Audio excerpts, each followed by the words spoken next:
शांतिगिरी महाराज प्रस्थापित राजकीय पक्षासाठी डोकेदुखी ठरण्याची शक्यता आहे। शांतिगिरी महाराजांनी उत्तर महाराष्ट्रातल्या 7 जागांवर उमेदवार देणार असल्याची घोषणा या दरम्यान केली।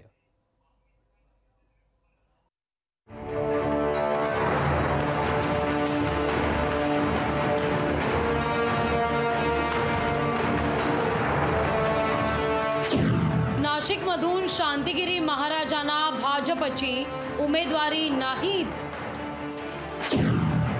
शांतिगिरी महाराज 7 मतदारसंघात उमेदवार देणार।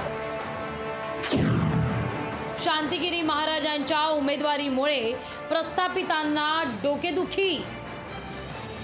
शांतिगिरी महाराजांना नाशिकमधून भाजपची उमेदवारी मिळण्याची शक्यता होती। शांतिगिरी महाराजांनी मुंबईत भाजप आणि शिवसेनेच्या नेत्यांच्या गाठीभेटीही घेतल्या होत्या, पण अचानक वारं फिरलं आणि शांतिगिरी महाराजांचं नावही मागे पडलं।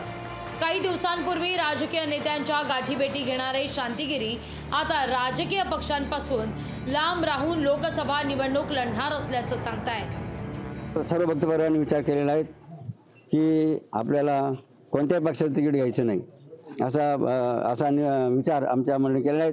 आणि इतर मतदारसंघामध्ये जे काही आमचे उमेदवार उभे करण्याचा मुद्दा त्यांचे उपस्थित होत आहेत, त्या संदर्भात आमची लोकसभा बैठकीचे नियोजन करण्यात आलेले आहेत आणि त्या बैठकीमध्ये आम्ही कोणत्या लोकसभेच्या कोणत्या मतदारसंघामध्ये कोणत्या उमेदवार जायचा याचा निर्णय म्हणून जाहीर करणार आहे।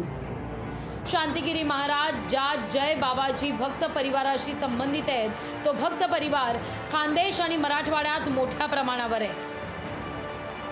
त्यामुळेच नाशिकसह शिर्डी, धुळे, जळगाव, छत्रपती संभाजीनगर, जालना आणि दिंडोरीत शांतिगिरी महाराज उमेदवार देणार असल्याचं सांगण्यात येत आहे। या महाराष्ट्रातील 7 लोकसभा मतदारसंघ आहेत, जसं आपला नाशिक लोकसभा मतदार आहे, तिकडे दिंडोरी आहेत, तिकडे धुळे आहेत, तिकडे जळगाव आहेत, तर तिकडे जालना आहेत, छत्रपती संभाजीनगर आहेत, इकडे शिर्डी आहेत।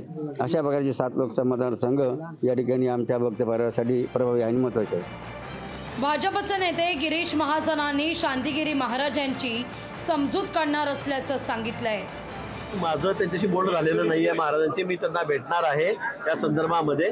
पण अजून आपले नाशिक वगैरे त्यांची जी मागणी आहे तिथले तिकीट वाटप काही झालेलं नाही, कुठल्या पक्षाला सुटणार, कोण उमेदवार असणार हे अजून काही ठरलेलं नाही। त्यामुळे मला वाटतं आम्ही त्यांच्याशी बोलून हा प्रश्न सोडू।